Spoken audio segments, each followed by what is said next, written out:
तो ये सारा कुछ ज़ाहिर है नून लीग को तो अच्छा नहीं लग रहा होगा, और नून लीग डेफिनेटली ये सोचती होगी कि इसके पीछे कौन है। तो ये वो सारी चीज़ें हैं जो मेरा ख्याल है कि नवाज़ शरीफ के ज़हन में वो बड़ा इस वक्त मोस्ट एक्सपीरियंस्ड पॉलिटिशियन है, तो ये उनको ज़रूर उनके जहन पे फिलहाल तो बहरहाल उनका जो, लेकिन इसके बावजूद भी फिलहाल जो उनकी गुफ्तगू है, जो उसका अंदाज है, जो अल्फाज हैं, उसमें तो कहीं कोई तहफ़्फ़ुज़ नज़र नहीं आ रहा सुहेल वड़ाई साहब। बिल्कुल, मुझे लगता है कि वो वज़ीर आज़म बनने के लिए इन तमाम कंप्रोमाइज़ के बावजूद तैयार हैं। उन्हें कोई पर्सनल एश्योरेंस दी गई है या उनको उनके साथ कोई मामला किया गया है, शायद इसके पीछे वो वजह हो। अदरवाइज़ तो जो इस वक्त के हालात हैं उनमें ऐसे नहीं लगता कि माजी का नवाज़ शरीफ इस तरह का कॉम्प्रोमाइज्ड वज़ीर आज़म जो है वो बनना चाहता होगा। लेकिन इस कॉम्प्रोमाइज़ के पीछे क्या है वो अभी हमें नहीं पता, वो तो वक्त बताएगा। सुहेल वड़ाई साहब, ये इलेक्शन इस लिहाज से बिल्कुल अनोखा है कि इससे पहले आज़ाद उम्मीदवार तो ज़रूर हुआ करते थे, लेकिन इस इलेक्शन में 65% आज़ाद उम्मीदवार है। ये आगे का क्या हमें नुस्खा बता रहे हैं कि, और क्या ये मुमकिन होगा कि ये आज़ाद उम्मीदवार जो हैं ये, क्योंकि अभी एक शायद दरवाज़ा खुला है कि ये, क्योंकि पीटीआई के अभी जमात है, इलेक्शन कमीशन की लिस्ट में मौजूद है, ये पीटीआई को ज्वाइन कर सकते हैं। आपको क्या नज़र आ रहा है आगे? देखें, जो आपने तज्ज़िया पेश किया है मैं बहुत हद तक मैं उससे इत्तफ़ाक़ करता हूँ कि ये आज़ादों का मेला लग रहा है, और ये बिल्कुल हम 1985 वाली पोजीशन जो है उसमें जा रहे हैं। बड़ी मुश्किल से सियासी जमातों का एक कल्चर पैदा हुआ, 2 पार्टी सिस्टम हुआ, फिर 3 पार्टी सिस्टम हुआ, फिर 2 पार्टी सिस्टम हुआ। देखें, जो ये जमहूरियत है या पार्लिमानी जमहूरियत है, इसके लिए पूरा एक तरीक़ेकार है कि सियासी जमातें होनी चाहिए, सियासी जमातों की लीडरशिप होनी चाहिए, अवामी नुमाइंदे होने चाहिए, उन्हें वोट लेना चाहिए। अब अगर आप सियासी जमात से सिंबल ही ले लेंगे, सियासी जमात जो है उसके लोग इंडिपेंडेंट इलेक्शन लड़ेंगे, तो फिर उससे जो कल्चर पैदा होगा उससे ना जमहूरियत मजबूत होगी, ना मईशत मुस्तहकम होगी, ना उससे मुल्क मजबूत होगा। तो मेरा तो ये ख्याल है कि ये हम डिज़ास्टर की तरफ चले जाएंगे। और हर रोज़ हिकमत अमली बदल रही है। कभी सियासी हिकमत अमली ये तब्दील हो जाती है कि सब कुछ नून को दे देना है, कभी ये तब्दील हो जाती है कि जी जनाब पीटीआई से सब कुछ छीन लेना है, कभी आता है कि नहीं पीपल्स पार्टी और नून लीग जो है इनको मिला के हुकूमत बनानी है, कभी आ जाता है कि नहीं अब आज़ादों जो है और तरीन साहब की अहमियत होगी। तो इस तरह से तो जब आपके अहदाफ ही मुतय्यन नहीं है तो क्या बनेगा, एक खिचड़ी बन जाएगी, और ना आगे मुस्तहकम हुकूमत आएगी, ना उससे फिर जो है कोई पार्लियामेंट जो है वो कोई फ़ैसला कौन रोल अदा कर सकेगी। तो मेरा ख्याल है कि ये इस तरह के जो तजर्बात हैं हम माजी में भी इनसे गुजर चुके हैं। 85 से बुरा तजर्बा क्या था, और पिछली जो बाजवा डॉक्ट्राइन थी, मैंने ख़ुद जनरल बाजवा साहब से, जनरल बिलाल अकबर साहब से सुना कि जो सारी तबाही हुई है सियासत की वो 85 की असम्बली से हुई है। तो अब फिर हम 85 की असम्बली बनाना चाह रहे हैं, तो क्या हम दोबारा तबाही की तरफ जाना चाह रहे हैं?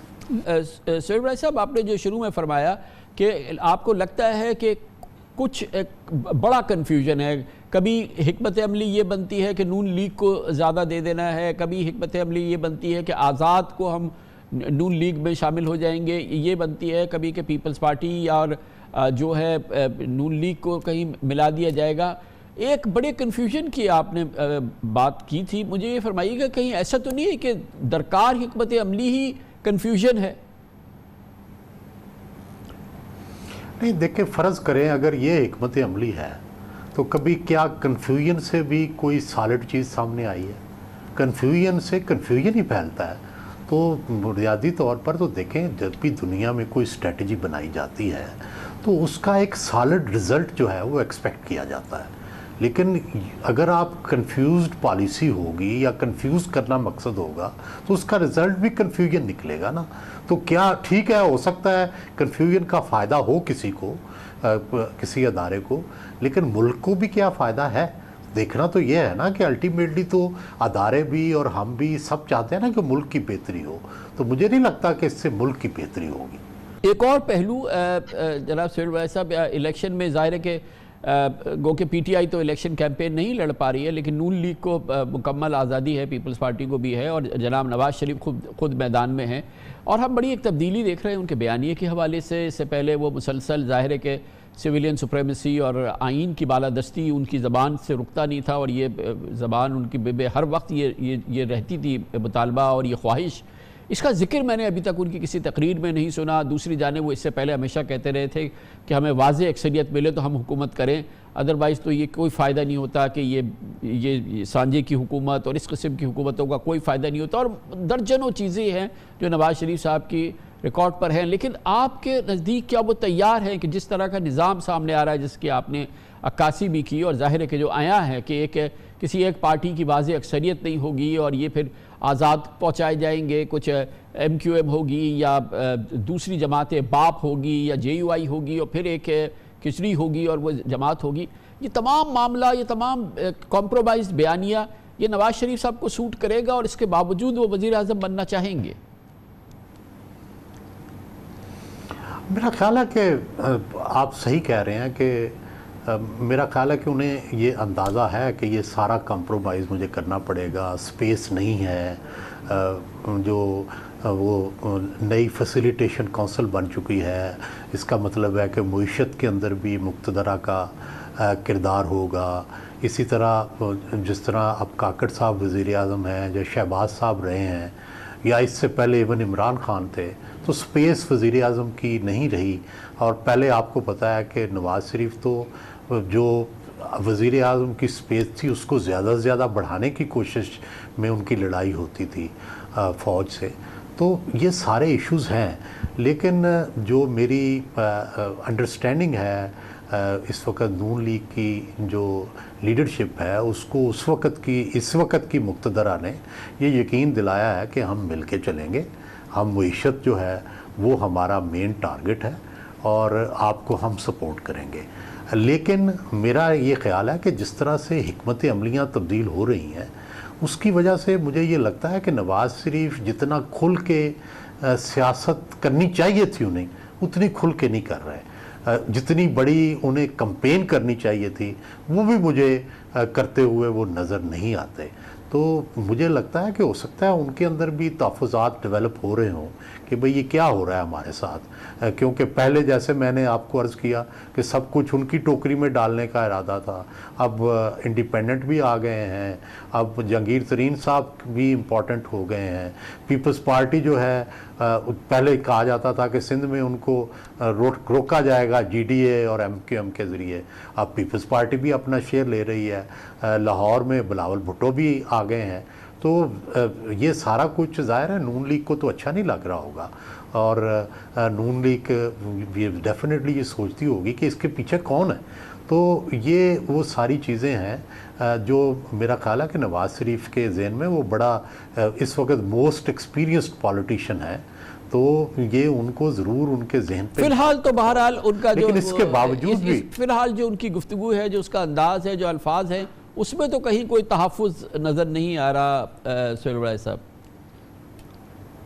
बिल्कुल, मुझे लगता है कि वो वज़ीर आज़म बनने के लिए इन तमाम कंप्रोमाइज़ के बावजूद तैयार हैं।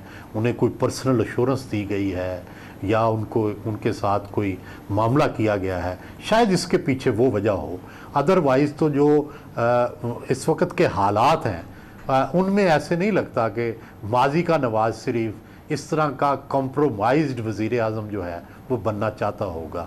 लेकिन इस कॉम्प्रोमाइज़ के पीछे क्या है वो अभी हमें नहीं पता, वो तो वक्त बताएगा। ये फरमाइएगा कि सोहेल साहब के ये जो PTI के आज़ाद उम्मीदवार हैं, इसमें बात आ रही है कि बहुत छान पटक के इनको फ़ाइनल किया गया है। जो असल लिस्ट है उसमें ये भी बात आ रही है कि कुरान शरीफ उठवा रहे हैं। इमरान खान आजकल अपने हर मुकदमे में भी हर गवाह से कहते हैं कि इससे कुरान शरीफ उठाएँ, और इस किस्म की कस्में और इस किस्म की ही एश्योरेंसेस हासिल की जा सकती हैं। उसके बावजूद जो PTI के उम्मीदवार अगर वो आज़ाद हैसियत पे मुंतखब हो जाते हैं तो उनको इस्तेमाल करना, उनको किसी भी जो हुक्मरान कोalition बन रहा है उसमें भेजना कितना मुश्किल और कितना आसान होगा, जो हमारा तजुर्बा है? बहुत आसान होगा। हमें पता है, जैसे आपने कहा कि खौफ, जबर और लालच, और पाकिस्तान में देखें हमारी मुक्तदरा इतनी ताकतवर है कि कोई भी उसके ख़िलाफ़ स्टैंड नहीं कर सकता। हमने देखा कि जो तालिबान थे कितनी कुव्वत से आए थे, कैसे क्रश हुए, क्योंकि ज़ाहिर है हमारी फ़ौज जो है पूरी कुव्वत से फिर उसका मुकाबला करती है। हमने देखा कि कोई मिलिटेंट ग्रुप बनता है, उसका कैसे मुकाबला किया जाता है। 9 मई का हमने वाक़या देखा कि किस तरह से उसको डील किया गया है। तो ये सोचना भी कि कोई आप अपने अदारों को कोई ज़ेर कर सकते हैं, वो मुमकिन नहीं है। हाँ, यही होता है कि सारे रियासत तस्खीर कर लेती है, चंद लोग रह जाते हैं, चंद बागी होते हैं जो रह जाते हैं, जो खड़े रह जाते हैं। वो पीपल्स पार्टी के दौर में भी चंद खड़े रहे। पीटीआई के पास तो ऐसे बागी बड़े कम हैं। हमने देखा कि लोग प्रेस कॉन्फ्रेंस पे प्रेस कॉन्फ्रेंस करके छोड़ते रहे। तो कमिटमेंट का वो लेवल नहीं है जो माजी की हमें कई सियासी जमातों के हवाले से देखने आया। और इसलिए जो भी इंडिपेंडेंट हो रहे हैं, चंद आइडियलॉग जो हैं वो तो शायद पीटीआई के साथ खड़े रहेंगे, लेकिन बाकी लोग तो दरअसल इसी बहाने से जीतना चाहते हैं कि हम पीटीआई के साथी हैं। वो वोट पीटीआई के लेना चाहते हैं और मुस्तकबिल अपना बनाना चाहते हैं अपनी मर्जी से एज इंडिपेंडेंट। तो ये सारी उनकी गेम है। और जाहिर है पीटीआई के पास भी कोई और रास्ता नहीं जी।